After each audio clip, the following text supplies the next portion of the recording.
Good morning, students. Welcome to the education class. Today is your first class in education. Okay. तो आज हम लोग पहले education high secondary 12 में मतलब हाई सेकेंडरी सेकेंड ईयर में और क्लास 12 में आपको क्या एजुकेशन में क्या क्या सब्जेक्ट है, क्या क्या चैप्टर है, वो हम लोग डिस्कस करेंगे।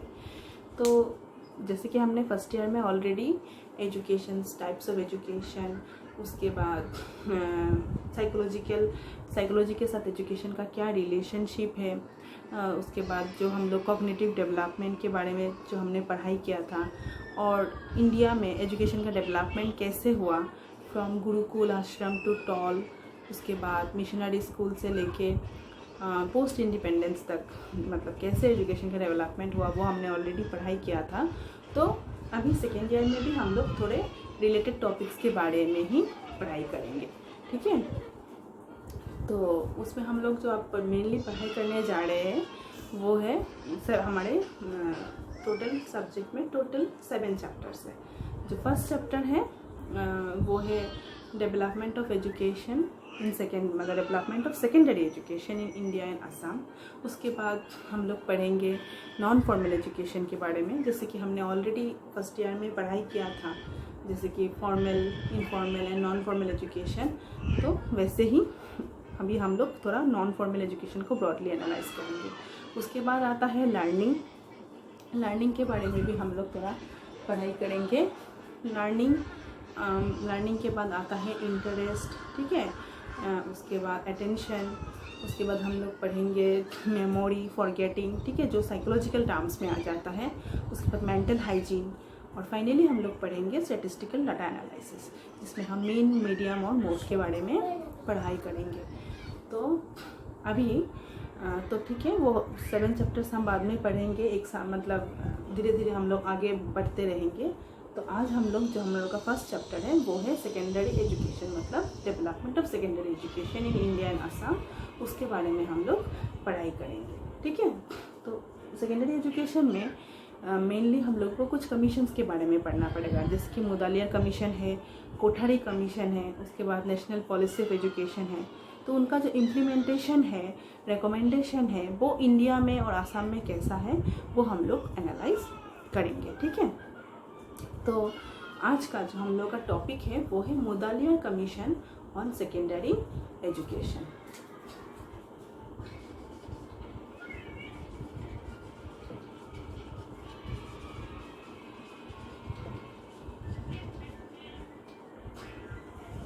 मुदालिया कमीशन के बारे में हम लोग पढ़ेंगे। मुदालिया जो कमीशन है वो उसका जो नाम है वो आया है उसका चेयरमैन से, ठीक है। तो उसका जो चेयरमैन है उनका नाम था डॉक्टर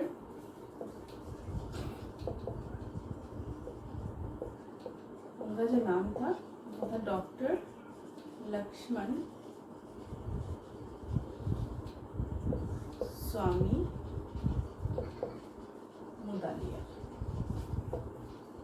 तो इनके नाम से ही इस कमीशन का नाम पड़ा है मुदालिया कमीशन, ठीक है।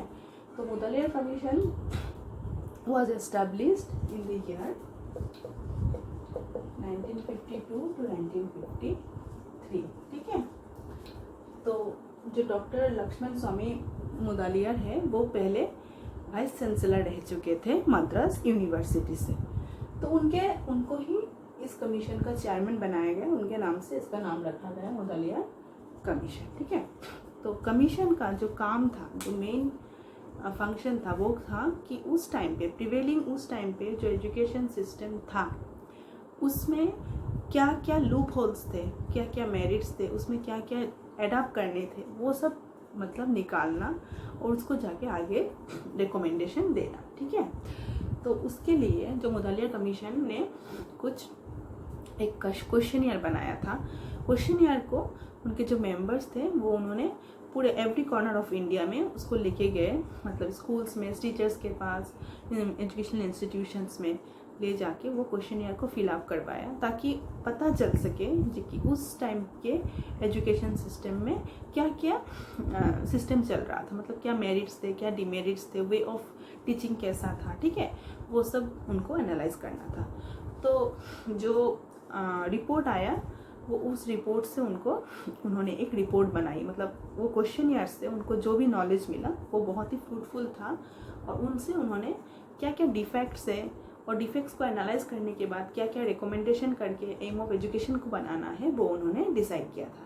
तो उसके लिए उन्होंने एक रिपोर्ट सबमिट किया था जो कि 250 पेजेस का एक रिपोर्ट था, उन्होंने सबमिट किया था। कब किया था? 29 अगस्त 1953 को, ठीक है। तो उन्होंने एक रिपोर्ट सबमिट किया कि उस टाइम के एजुकेशन में क्या क्या डिफेक्ट्स हैं, उनके ऊपर उन्होंने कुछ रिकमेंडेशन भी दिया था। अभी हम पहले डिफेक्ट्स के बारे में एनालाइज करेंगे।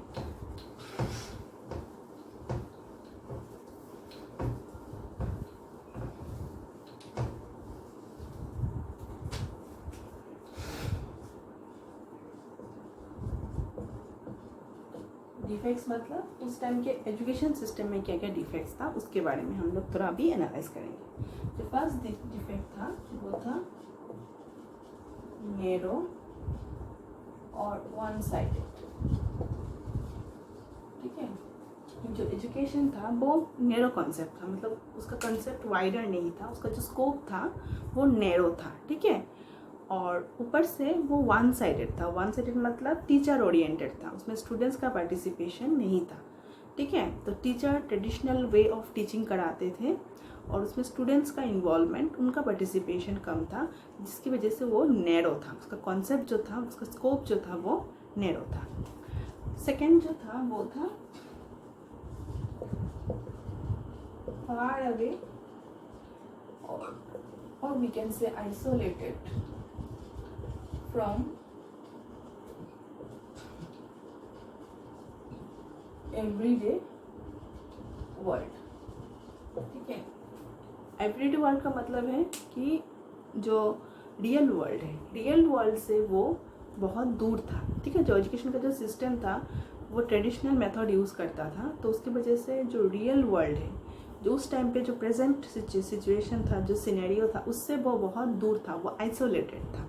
तो उसकी वजह से लिंक अप नहीं हो रहा था स्टूडेंट्स को प्रेजेंट सिचुएशन के साथ, ठीक है। तो वो दूसरा डिफेक्ट हो गया। Third defect was English was the only mode of instruction. ये कमीशन जब आया 1952-1953, मतलब उससे जस्ट कुछ दिन पहले ही 1947 को हमें इंडिपेंडेंस मिला। तो उसकी वजह से हम लोग का जो इंडिया का जो एजुकेशन का सिस्टम था वो मेनली इंग्लिश के ऊपर ही बेस्ड था, मतलब mode of instruction, method of instruction जो था, मतलब लैंग्वेज जो था वो इंग्लिश ही था। तो उसमें वर्नाकुलर लैंग्वेज, मतलब जो हम लोग का मदर टंग था, उसको इतना अहमियत नहीं दिया जा रहा था। तो उसकी वजह से जो एक्सप्रेशन है, जो मदर टंग में हम लोग एक्सप्रेस कर पाते हैं, वो इतना इंग्लिश में नहीं हो पा रहा था। तो उसकी वजह से भी स्टूडेंट्स को दिक्कत हो रही थी, वो पर्सनालिटी डेवलप को नहीं कर पा रहे थे। ये हो गया थर्ड डिफेक्ट।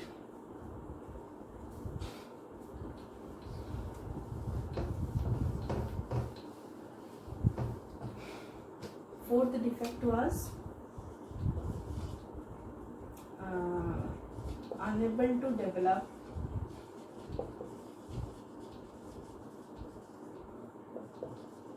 the personality, ठीक है। मतलब पर्सनालिटी डेवलप नहीं कर पा रहे थे, ठीक है। या फिर हम लोग बोल सकते हैं कि इंडिपेंडेंस ऑफ थॉट, पर्सनालिटी और इंडिपेंडेंस ऑफ थॉट, मतलब स्टूडेंट्स जो मतलब अपना जो थिंकिंग है, वे ऑफ थिंकिंग है, उसको डेवलप नहीं कर पा रहे थे, जिसकी वजह से भी प्रॉब्लम हो रहा था। ये भी एक डिफेक्ट था, क्योंकि ट्रेडिशनल वे ऑफ टीचिंग था और उसमें टीचर्स साइडेड, मतलब one sided way of education था। तो टीचर्स के जो टीचर्स बोलते थे उसमें स्टूडेंट्स का पार्टिसिपेशन नहीं था। उसकी वजह से स्टूडेंट अपना जो थॉट है वो इंडिपेंडेंटली मतलब एक्सप्रेस नहीं कर पाते थे, ठीक है। ये हो गया fourth defect. And last one is reduction of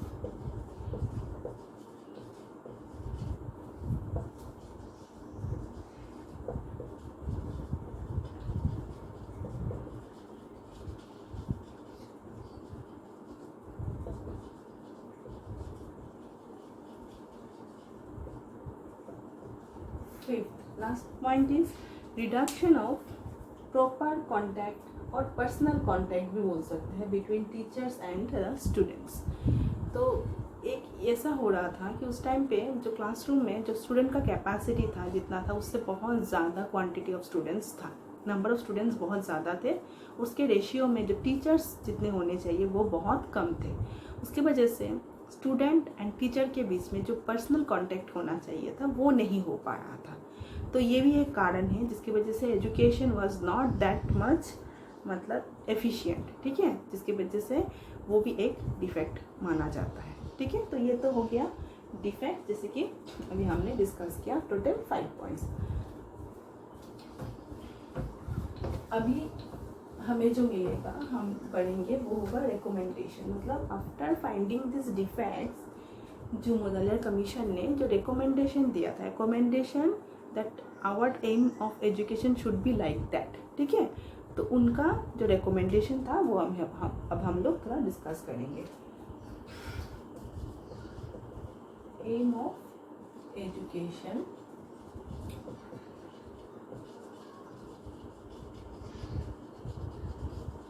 recommended by Mudaliar commission.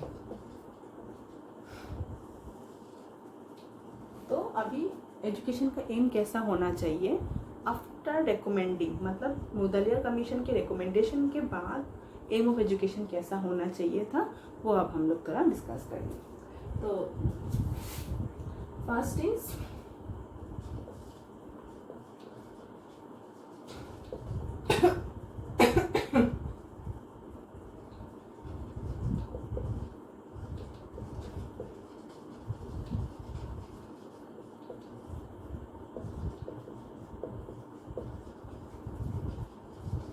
First one is development of democratic citizenship. ठीक है, इंडिया कैसा कंट्री है, डेमोक्रेटिक कंट्री है, ठीक है। तो डेमोक्रेसी का क्या मतलब है कि डेमोक्रेसी में जो भी हो, सिटीज़न हो या फिर कोई भी हो, जो मतलब जो एक इंस्टीट्यूशन के मेंबर्स हो वो सभी को इक्वल पार्टिसिपेशन मिलना चाहिए, ठीक है, मतलब सभी का राइट होना चाहिए कि वो अपना जो व्यू पॉइंट है वो एक्सप्रेस कर सके। तो ये जो डिफेक्ट्स था उसको एनालाइज करने के बाद उन्होंने ये रिकमेंडेशन दिया कि एजुकेशन का तरीका कैसा होना चाहिए ताकि वहाँ से डेमोक्रेटिक सिटीजनशिप, मतलब डेमोक्रेसी को बढ़ाने के लिए जैसे एजुकेशन की ज़रूरत है वो ऐसा एजुकेशन होना ज़रूरी है। मतलब participation should be there, democracy का मतलब है there should be participation, there should be tolerance, there should be discipline, there should be equality, ठीक है। तो ये सब को मेंटेन करके एजुकेशन को चलाना था, ठीक है। ये हो गया first recommendation. Second recommendation was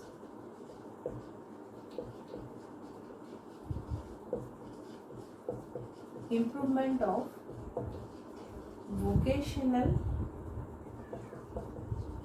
education, ठीक है। वोकेशनल का मतलब है कि एजुकेशन ऐसा नहीं होना चाहिए कि खाली एजुकेशन लिया बस उसका कोई फ़ायदा आपको रियल लाइफ में नहीं हुआ। वोकेशनल एजुकेशन का मतलब है कि आपको जो भी एजुकेशन मिलता है उससे आप अपने रियल लाइफ को उसको यूटिलाइज कर सकें और उससे आप अपना जो प्रोफेशन है, मतलब अपना जो लाइफ को चलाने के लिए जो भी ज़रूरत है उसको आप आगे ले जा सकें।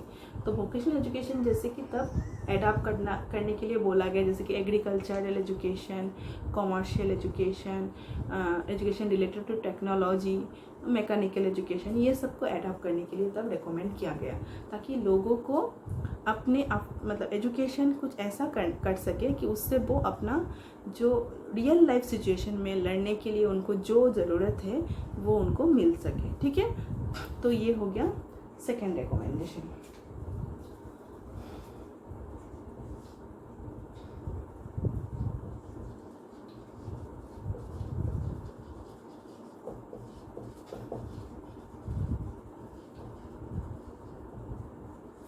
Third recommendation was development of personality.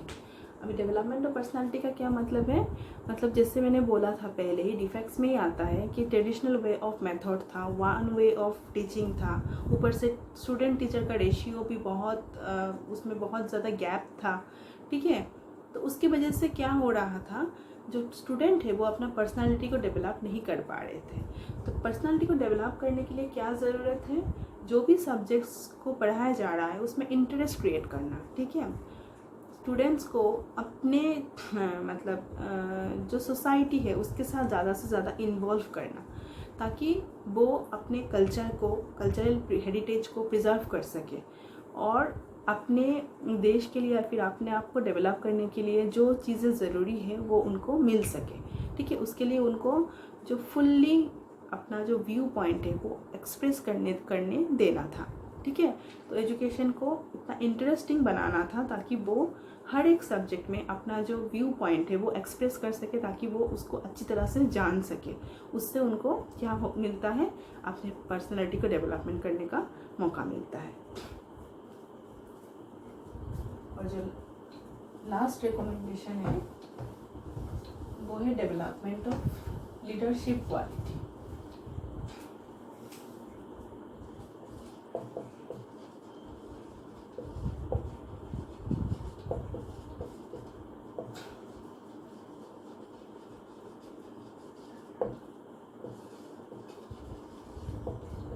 Last है development of leadership quality. Leadership quality मतलब हर एक स्टूडेंट में ऐसा एक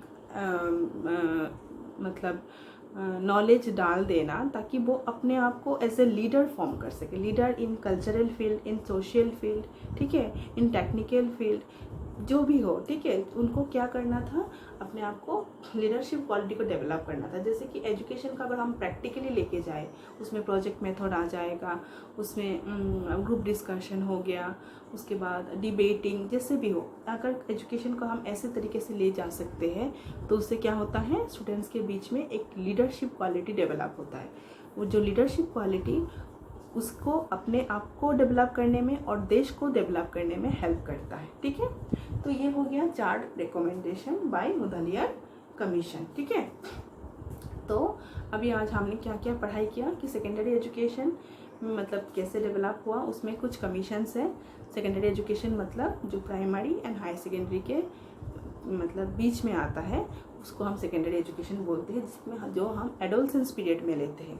तो इंडिया और आसाम में सेकेंडरी एजुकेशन को डेवलप करने का जो कमीशंस थे उसके बारे में हमने आज पढ़ाई किया। उसमें फर्स्ट जो कमीशन था उसका नाम है मुदलियार कमीशन। उसका चेयरमैन का नाम था डॉक्टर लक्ष्मण स्वामी मुदलियार। उनके नाम से ही कमीशन का नाम रखा गया, Mudaliar commission, which was established in 1952-1953। Commission ने अपना report based on A questionnaire उन्होंने सबमिट कब किया, 29 अगस्त 1953 को। वो 250 पेजेस का पूरा एक रिकमेंडेशन था, रिपोर्ट था, जिसमें हमें प्रेजेंट उस टाइम के जो प्रेजेंट सिचुएशन में जो एजुकेशन सिस्टम था उसका डिफेक्ट्स के बारे में हमें पता चला। और after analysing the defects commission ने क्या रिकमेंडेशन दिया वो हमें आज पता चला, ठीक है। तो in the next class I will start a new topic. Till then stay safe, good bye.